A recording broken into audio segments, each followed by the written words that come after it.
তো এটা একটি সম্পূর্ণ ভিন্ন ধর্মীয় রেস্টুরেন্ট। কেন ভিন্ন ধর্মী, কি হয় এখানে? আমাদের এটা একটি ধর্মীয় কালচারের সাথে সম্পর্কিত। ধর্ম মানে হোটেলে, কিন্তু এই হোটেলে কি পাওয়া যায়?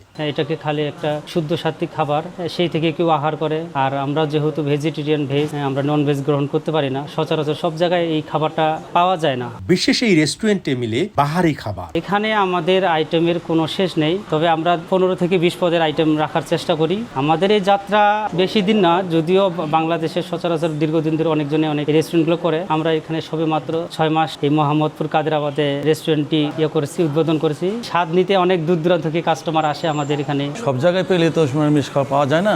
খোঁজাখুঁজির পরে হাজী মকবুল হোসেন কলেজের সামনে নিরামিষ হোটেল পেলাম। খাবারটা খুবই সুস্বাদু, আমার কাছে খুবই ভালো লাগছে। নিরামিষ সব আইটেমই আছে, তার মধ্যে হচ্ছে আমাদের আমি নিরামিষ বুঝি যেহেতু নিরামিষটা আমার খুব ভালো লাগছে। আর আমি এই খাবার ঢাকা শহরে পেতাম না। যেহেতু আমরা ভেজিটেরিয়ান, কেউ জন্মগত থেকে, কেউ আবার নিজের থেকে এটাকে খুব ভালো লাগে, সেই ক্ষেত্রে আমরা এটাকে একটা রেস্টুরেন্ট রূপ দিয়ে আমরা আমাদের নিত্যকর্ম বা আমাদের দৈনিক যে আহার দরকার সেটা আমাদেরও চলে, এবং যাদেরও এই খাবারগুলো দরকার তারাও এই প্রয়োজনীয়টা পায়। এটা একটি সম্পূর্ণ ভিন্ন ধর্মীয় হোটেল। এখানে সব ধরনের নিরামিষ খাবার পাওয়া যায়। এখানে যেমন আমরা একটা ময়দা দিয়ে আমরা তৈরি করি, আমরা একটা ভেজ বিরিয়ানি তৈরি করি। তারপরে এখানে আমরা একটা ছানা দিয়ে, দুধের থেকে আমরা গাভীর দুধ থেকে সেখানে একটা পনির দিয়ে আমরা একটা সুন্দর পনির দিয়ে একটা দম বানাই, পনির মশলা বানাই।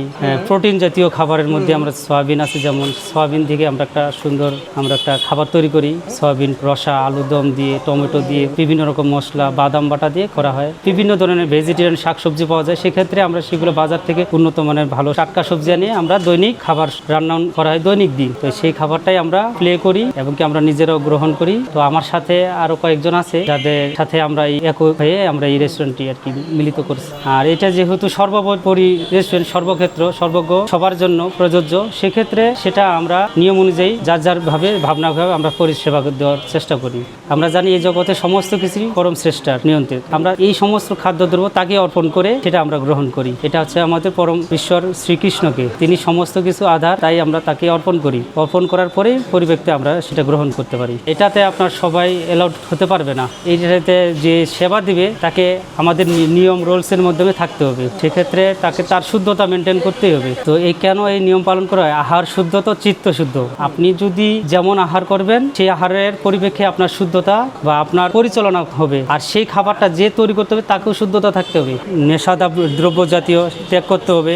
কোনো রকম নেশা সে করতে পারবে না, কোনো রকমের সে জুয়ায় আসক্ত হতে পারবে না, কোনো ধরনের অনৈতিক কার্যক্রমে সে জড়িত থাকতে পারবে না।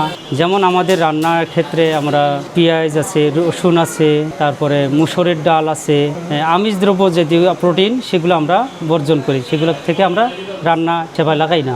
যেহেতু এটি ভেজ রেস্টুরেন্ট, সেখানে আমিষ দ্রব্য জাতীয় কোনো খাবারের সাথে যুক্ত করে আমরা সেই রান্নাটা করতে পারি না। সর্বোপরি এটা হচ্ছে আমাদের যে যার মাধ্যমে আমরা করি এই সমস্ত রান্না, যাকে উপসর্গ করি তারই এক কৃপা। আমাদের মশলার কৌশল হচ্ছে খুব সিম্পল, সাধারণ মশলা আমরা গ্রহণ করি। জিরের গুঁড়া, ধনিয়ার গুঁড়া, মরিচের গুঁড়া, হলুদ গুঁড়া, তার সাথে হয়তো জয়ত্রী, জয়ফল, এগুলা।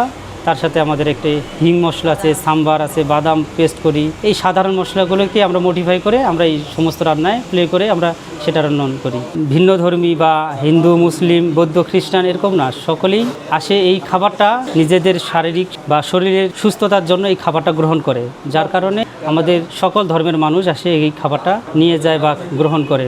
এখানে সব ধর্মের সব ধরনের মানুষের জন্য উপযুক্ত এবং কি এখানে উন্মুক্ত। যেমন আমাদের অনেকজনই খুব পছন্দ, আমাদের একটা কাশ্মীরি দম বিরিয়ানি হয়, সেটা আমরা ময়দা থেকে তৈরি করে আলু দিয়ে বিভিন্ন রকম মশলা, কাজু বাদাম বাটা দিয়ে, দই দিয়ে আমরা একটা বানাই, যেটা পুরোই ভিন্ন রকমের এক স্বাদ, যেটা আসলে এই